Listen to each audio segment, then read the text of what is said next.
For more than 1,000 years, one city stood between two worlds: Constantinople, the queen of cities, built on 7 hills, crowned by golden domes, and surrounded by massive walls that had never fallen. To the west, it was the last heartbeat of the Roman Empire. To the east, the jewel that every conqueror desired. But in the spring of 1453, destiny finally came for it. At dawn, the people of Constantinople woke to the sound of thunder, not from the sky, but from the ground itself. Far beyond the Theodosian Walls, smoke rose where the young Sultan Mehmed II had placed his great cannons. For 6 weeks, those walls would face the greatest siege of the Middle Ages. And by its end, the Roman Empire, after more than 1,000 years, would die in fire and blood. The man who would bring the city down was only 21 years old. Sultan Mehmed II, son of Murad, ruler of the Ottomans, and a man obsessed with one dream: to finish what no other had achieved. Constantinople was more than a city to him. It was prophecy. For centuries, the words of the prophet had echoed through the empire. "You will conquer Constantinople. What a wonderful commander will he be, and what a wonderful army will that army be." To Mehmed, that prophecy was his destiny. He built an army of nearly 100,000 men, Janissaries, trained from childhood to obey without fear, Anatolian warriors hardened by decades of war, and alongside them, the most terrifying weapon the world had ever seen: a cannon so large that it took 60 oxen to move and could fire a stone ball weighing half a ton. They called it the Basilica. Its purpose was simple: to break what had never been broken. Inside the city, Emperor Constantine XI stood before his people, not as a ruler of power, but as a man defending a memory. His empire had once stretched from Britain to Syria.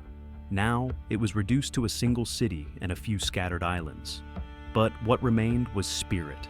Every man who stood on those walls knew he was guarding more than stone.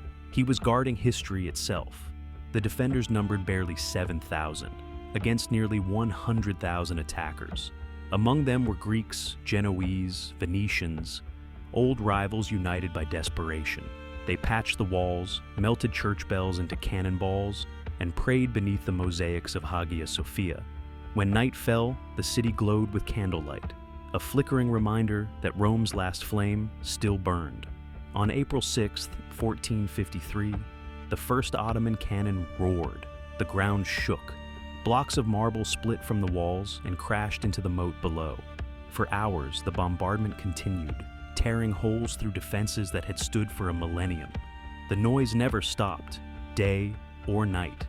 Each shot echoed across the Bosporus, carrying both terror and awe. The defenders patched the damage each night under torchlight, praying that dawn would bring no breach.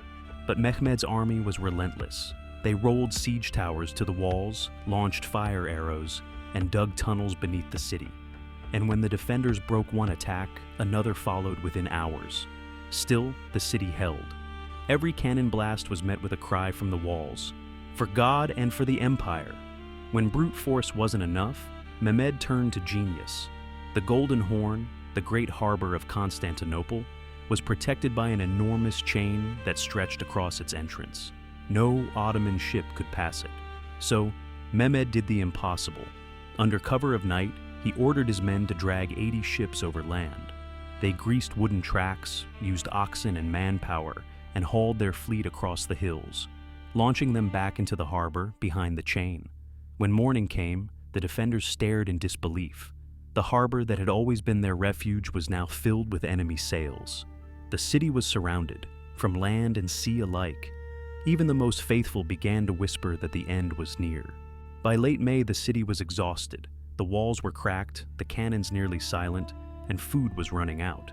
On the night of May 28th, Emperor Constantine gathered his men one last time inside Hagia Sophia.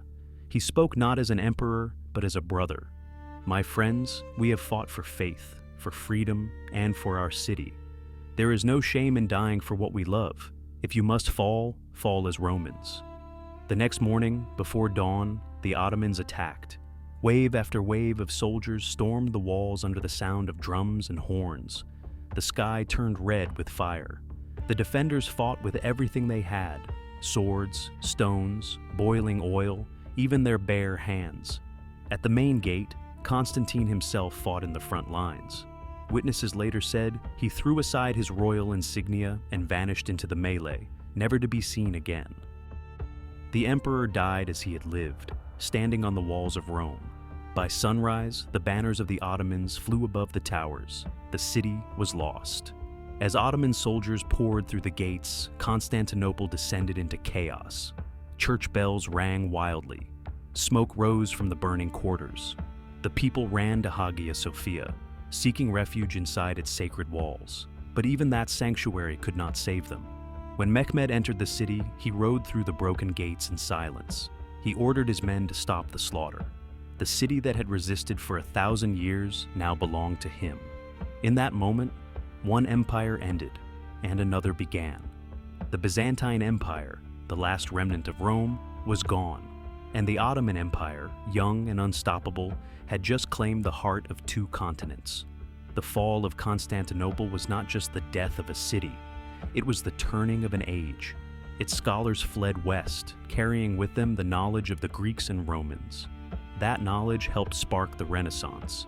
The world that rose from Constantinople's ashes would soon discover new continents, new faiths, and new empires. But the memory of that day, May 29, 1453, still echoes across history. Because in the heart of every civilization lies a question: can any empire truly last forever? Constantinople's walls said no. But its spirit, the fusion of East and West, of faith and endurance, lives on in every city that dares to call itself eternal. The fall of Constantinople marked the end of the Middle Ages. It silenced an empire that had survived 1,000 storms. Yet in that silence, a new world began to speak. The Queen of Cities had fallen, but her story would never die.